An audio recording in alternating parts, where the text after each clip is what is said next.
Salut à tous, c'est On Parle Foot. Aujourd'hui, on se retrouve pour une nouvelle vidéo. Un mois après vous avoir sorti ma première vidéo sur Sorare où je vous parle de ma galerie, que la vidéo je l'avais nommée présentation et début de l'achat-revente sur Sorare. Et bah aujourd'hui, on se retrouve pour un épisode 2 où on va faire le bilan un mois après, s'il y a eu un peu de progrès pour mon compte et voir les objectifs pour la suite.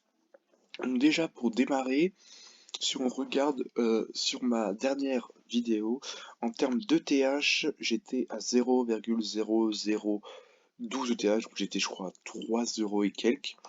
Au niveau des cartes, toutes les cartes qui étaient présentes ici étaient déjà là.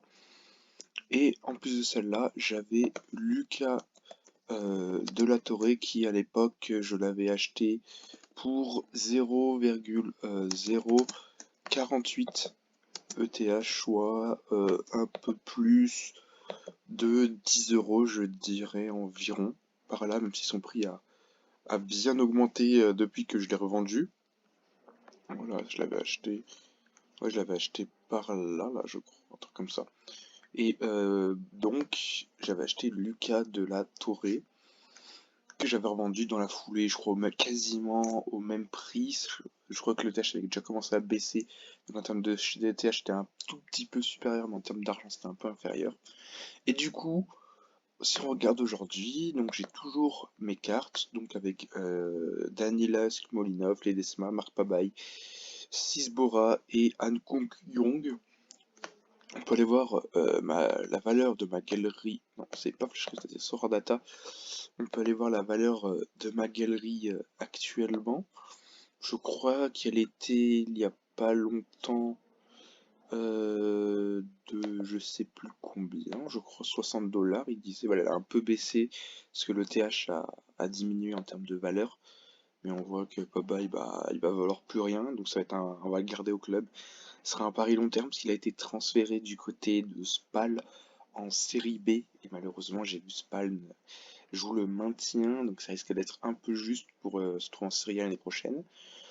Lennart Susbora vaut toujours rien. On va attendre qu'il revienne tranquillement. Je sais d'ailleurs pas pourquoi il ne joue pas. J'ai rien trouvé. Je vois juste qu'il est juste pas présent dans les équipes. Et c'est tout ce que je trouve d'intéressant à voir sur ce joueur. Donc bah, j'attends et peut-être qu'un jour il se fera transférer. J'ai vu qu'il est revenu de blessure fin 2021. Il a été 2 fois sur le banc, une fois en début d'année. Et lors des derniers matchs, il n'était pas dans le groupe. Peut-être un départ en prêt, peut-être, je sais pas. Et enfin, mes 3 milieux de terrain, on voit que le prix de Ledesma a un petit peu chuté. Il valait quand même un petit peu plus cher, quasiment le double il y a un mois, mais c'est parce qu'il y a eu une hype qui est montée, comme il a joué 5 minutes contre une équipe. Là, il a plus rejoué depuis, il est sur le banc à chaque fois. Mais je m'inquiète pas, parce que j'attends tranquillement son petit retour à la compétition. Et donc, je ne m'inquiète pas plus pour lui. Et Daniel Aslouinov continue à augmenter, tranquillement augmenter. Je l'ai acheté 40 centimes, 50 centimes, je l'ai acheté, non c'est Smoulinov, je l'ai acheté combien? 1,42 €, il en vaut quasiment 15 euros maintenant, donc on se le garde tranquillement au club. Et dès que la Russie va reprendre la compétition, je pense que ça va tranquillement augmenter pour lui. Ah ouais, c'était là pour voir les pourcentages, voilà. Faut voir donc a commenté, lui a bien baissé 21%, 55 logique, 21, 24. Mais je m'inquiète pas plus, ça va tranquillement remonter, je pense, par la suite.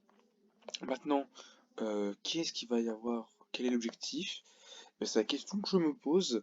Est-ce que j'essaye... bah, déjà, une équipe, je n'ai pas le budget assez pour, hein, 0,14 clairement, donc on va continuer l'achat-revente. Ça, c'est clair, mais je sais pas si je tente un jeune et j'essaie de tenter un bon jeune à environ 30 euros. Ou est-ce que je tente plusieurs petits joueurs à environ entre 5 et 15 euros et j'essaye d'en acheter plusieurs pour ensuite les revendre, je sais pas encore. Mais on va voir, j'essaie de regarder sur le marché des transferts ce qu'il y a d'intéressant. D'ailleurs, dans mes favoris, les prix ont bien augmenté. Je vois peut-être m'acheter Soulier Manoff, ça serait intéressant, je pense, de le prendre dès maintenant, parce que il est bien monté son prix alors que depuis la trêve, c'est un des rares joueurs qui a augmenté, on peut le voir, hein, depuis la trêve, parce qu'avant il valait vraiment rien du tout. Et là, il y a une hype, Pozzo en est parlé, je sais pas si vous connaissez. Et en plus, il a pas mal marqué en cette fin d'année. Donc pourquoi pas le tenter, me l'acheter. Et s'il arrive encore à planter, je pense, deux matchs consécutifs, son prix va décoller. Et je pense que ça risque d'être très très intéressant. Ensuite, sinon des autres joueurs que j'ai. Ah oui, je vous ai pas dit pourquoi j'ai revendu. Donc je vous ai dit, j'avais pris Ramiro Vaca. Attends, on peut aller voir les transactions. J'avais acheté J'avais acheté Liberato Cacas après le. J'avais acheté à quel jour? J'ai pas la carte, c'est dommage. J'aimerais bien accès à la carte. C'est celle-là qu'on peut voir? Non, c'est pas là. Euh, tac. On peut plus voir la carte, c'est dommage. C'est assez dommage, assez dommage. Peut-être c'est là. Ah voilà. Je peux voir ma carte pour Ramiro Vaca. Non, c'est pas celle-là. Ah voilà, ils sont là. Liberato Kakas que j'avais acheté le 14 janvier, que j'ai rendu le 17 janvier après son match. Il a fait un match très mauvais contre Bruges, mais son prêt a augmenté, donc je me suis dit, bon, on va le revendre. Et du coup, bah, je l'ai revendu, je m'attendais pas à le vendre, j'ai fait, on va le mettre à ce prix-là. Franchement, ça fait toujours plaisir de faire une petite plus-value, parce que je pense en plus son prix risque de redescendre un peu, je pense, s'il enchaîne les mauvaises prestations, on pourra pas le racheter aussi cher que je l'ai acheté, donc ça va être intéressant. Et Ramiro Vaca, qui a enchaîné deux très bons matchs avec les derniers du championnat, où il a participé il n'a pas été décisif malheureusement, mais il a quand même eu de très bonnes notes. Et donc bah, je l'ai revendu trois fois plus cher que je l'ai acheté, même si on voit que le terre s'est effondré, normalement j'aurais dû revendre 24 euros. Mais en termes d'ETH, c'est vraiment très très intéressant, j'ai vu que son prix avait augmenté, et du coup bah, je l'ai joué. Je pense que son prix a augmenté aussi, je pense parce que comme il est international bolivien et qu'il a trêve internationale pour les Boliviens, il a été appelé avec la sélection et donc il va jouer durant cette trêve. Et en plus, je crois que ce week-end, à part la Coupe de France, personne ne joue. Donc ça peut s'expliquer pourquoi Ramiro Vaca a son poids a augmenté comme il est international bolivien. Ça peut s'expliquer. Donc voilà les deux joueurs sur lesquels j'ai fait du business, parce que j'avais plus rien quand j'avais acheté ces deux cartes. Et du coup, avec la revente, j'ai ce que j'ai actuellement en ETH. Ensuite, au niveau des favoris, je sais pas sur qui investir encore. Peut-être comme je vous l'ai dit, le russe Soulimanov qui peut être intéressant. Mais aussi sinon, pourquoi pas Minans, mais je vois que son prix a quand même déjà pas mal. Voilà, moi je l'avais acheté avant ce match du 18 décembre. Il enchaîne des ultra bonnes performances à 21 ans. Son prix a clairement augmenté. Je pense que si je l'avais gardé un mois de plus. Je pense que je faisais le pactole clairement, parce que moi je l'ai acheté vraiment vraiment pas cher. Binance. J'ai dû l'acheter, je sais pas si on peut le voir sur les reventes. Binance, voilà, je l'avais acheté 12 euros, on voit qu'il en vaut 40 maintenant. Voilà, on peut voir que le mec à qui je l'ai vendu s'est fait un joli bénéf. Voilà, il s'est fait plaisir et chacun s'est fait un petit plaisir. Donc tout le monde réussit à se faire un peu d'argent, c'est parfait. Et du coup, bah ouais, j'aurais pu le garder. Mais c'est pas bien grave, j'ai fait mon bénéf à l'époque qui m'avait bien servi pour augmenter, donc c'est vraiment intéressant. Voilà, après avoir blablaté, on va essayer d'aller voir où investir. N'hésitez pas à me dire en commentaire si vous avez des joueurs à me conseiller. On m'a conseillé pour tout le monde à investir. Est-ce que j'avais découvert, on peut aller voir comment les différents joueurs qu'on pourrait techniquement investir, si on en trouve sur le marché. Par exemple, là actuellement, il n'y en a pas énormément.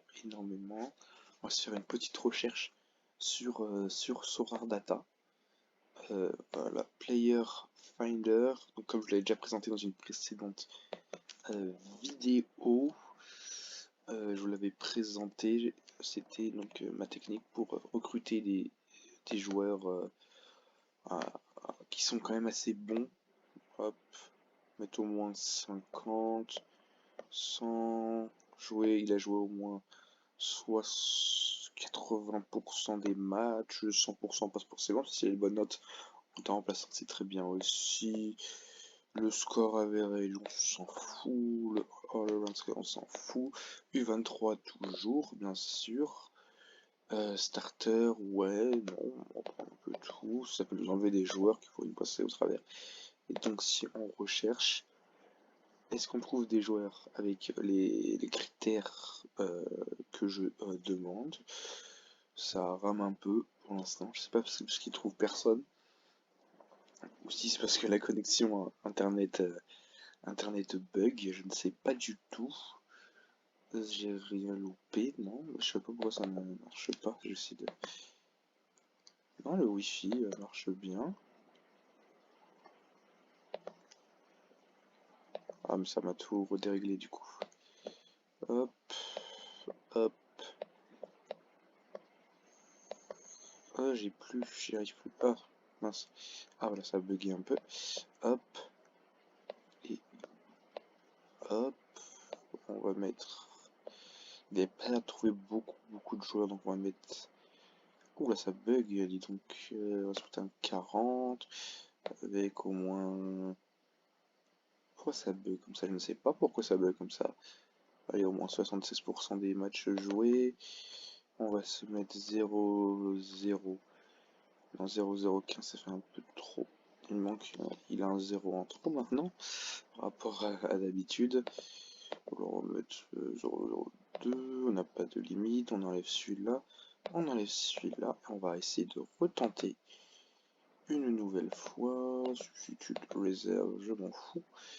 On va voir si on trouve des joueurs intéressants à pouvoir recruter.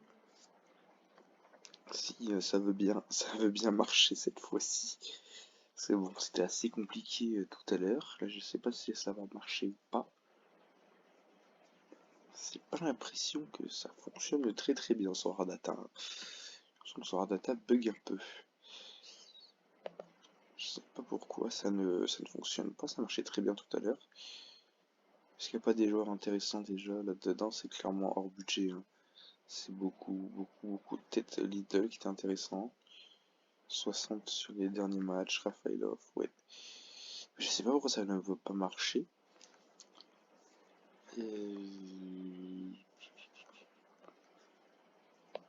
Alors Sorar marche très bien. Donc, comme je vous l'avais dit, ma précédente technique, hein, comme vous se souvenez, ma technique, hein, toujours limited.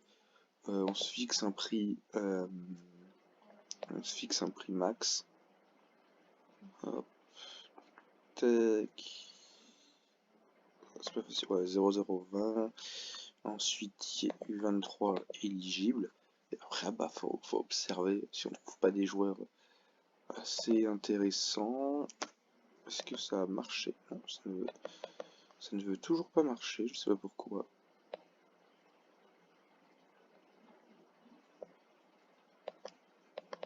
Je sais pas pourquoi ça bug autant sur data. Bon, on va y revenir après. Donc voilà, hein, on observe. Est-ce que là on a des joueurs intéressants? Je trouve quelques joueurs que j'avais déjà. Thomas Buitink, j'avais vu des intéressants à prendre, pourquoi pas. Danny Brutsev, Ovnor, Antio Ndika, Oscar Gilles. Je l'avais vu, il avait l'air pas mal du tout. Matthias Braunöder, qui joue du côté de l'Austria Vienne, même si le championnat autrichien ne reprend pas tout de suite 6 fois. Ouais, assez décisif pour le peu de matchs qu'il a joué en tant que titulaire. Est-ce que ça ne veut toujours pas fonctionner? Je ne sais pas pourquoi. Je ne sais pas pourquoi Sorar Data ne marche pas. Je n'arrive pas à comprendre. On va essayer une dernière fois Sorar Data. Et après, bah, tant pis.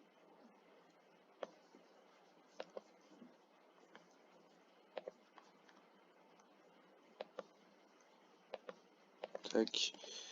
Hop, hop. Ça veut bien refonctionner. Ah bah enfin, ce Rare Data fonctionne, ça fait commencer à perdre espoir. Ah bah George Cox par exemple.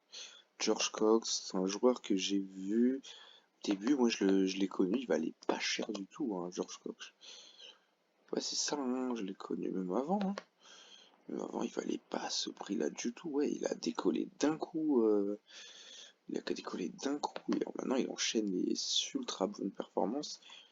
C'est impressionnant, je me dis pourquoi pas continuer sur lui, ça peut être intéressant. Ça peut être un des joueurs que je peux recruter, même si son pic a été atteint. J'ai l'impression que ça commence un peu à se tasser, donc à voir. Mais sinon, est-ce qu'on a des joueurs intéressants? Ah, Luke Brewer, ce que j'avais observé aussi, qu'on a découvert dans une précédente vidéo, que son prix a bien décollé aussi en quasiment 2 semaines, hein. Il a enchaîné les 61 aussi, c'est pour ça. Ça peut être intéressant. Christian Caceres pour la reprise de la MLS. Il y a du beau monde, il y a du très très beau monde. Christian Unoli, Matt Cover, Mathias Richard, Mathias Ross, Lucas de la Torre, du coup, qui est toujours là. Aubert Fernandez qui a été transféré, je crois, récemment, hein. Il n'était pas à New York avant. Ojolt, oui, j'avais découvert. Ça a l'air d'être un crack absolu, lui, hein. Peut-être Mathias Ojolt. Mais bon, lui à voir, parce que le championnat n'a pas encore repris au Danemark. Son prix a l'air de bien. Assez chiant les gens qui font ça, parce que du coup ça fausse tout. 0,10, 0,10, 0,9, 0,10, 0,5. Son prix était baissé, ouais, j'aurais dû le prendre à ce moment-là. Et on voit qu'il a enchaîné quand même les bonnes performances en ayant un score de 35, donc c'est vraiment un très très très beau joueur. Ramiro Vaquin que je vous avais montré, que j'ai revendu. On a du Niklas Bassner, qui à l'époque valait beaucoup moins cher. Beltran, qui est très bon avec le Celta Vigo. Ouais, bref, il y a beaucoup, beaucoup de joueurs. Donc, si vous voulez chercher des joueurs dans ce style-là, voilà, là, on va pas dire l'algorithme, mais les réglages que je prépare. Et après, vous pouvez augmenter pour affiner, par exemple, 53. Est-ce qu'on trouve quelqu'un pour 53 de notes sur les 15 derniers matchs? On en trouve 6. George Cox, hein, je pense qu'on va partir sur un George Cox. Je vais essayer de voir si son prix va pas diminuer un peu avec la trêve internationale des des pays américains pour essayer de le récupérer. Donc voilà, c'était une petite vidéo improvisée sur le compte Sora, mon compte Sora actuellement. Donc n'hésitez pas à liker si ça vous a plu, même si c'était un peu désordonné sur la fin avec le bug de Sora Data. N'hésitez pas à liker, n'hésitez pas à vous abonner si vous découvrez la chaîne, n'hésitez pas à dire vos joueurs que vous conseillez en commentaire. N'hésitez pas à poser vos questions aussi en commentaire pour qu'on s'entraide. Portez-vous bien, c'était On Parle Foot. À bientôt.